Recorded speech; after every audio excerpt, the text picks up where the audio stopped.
So a lot of you know that I'm a busker, and street performers tell great stories. Well, my buddies at the Stories from the Pitch podcast were like, hey Alex, do you want to animate some of our tall tales?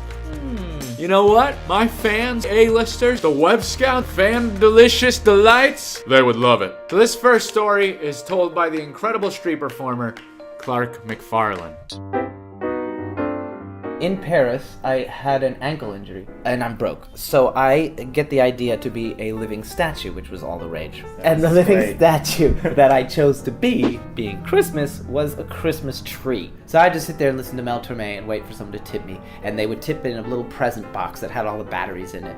And I was on the Champs-Elysees, and I finally had kind of a half-good day. Got into a cab, put the stuff in the back, female cab driver, and she's asking me in French if I'm smoking, because the cab really reeked of this smoking smell. And so she pulled over, we opened the trunk, and the battery pack in the present is in flames. And she was just, oh, and we just got it out immediately and just sort of stamped it out, and was like, oh my god, and there's like money coming out of it in the fire. And I was like, well, that's the last time I do that shit.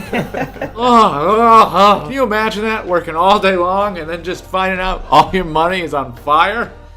Now this next story by the world-famous Butterfly Man. And if you're wondering why he had that name, it's because anytime he would take off his hat, he had a giant butterfly tattoo. Right there. Here I am on the pitch, a week to go before I'm gonna leave Japan. I throw my clubs out to the audience, and one comes sailing back like a rocket and hits me in the side of the head. And I'm told I gotta see a doctor. Well, who walks up? That girl that had slugged me about a week or so ago. And she goes, well, I thought you said you were going to ask me out again. And I went, you can take me to see the doctor. Date number 2 is the emergency room. No, so it was a doctor's office. She's in the waiting room. Doctor's in there. I let out a blood-curdling scream.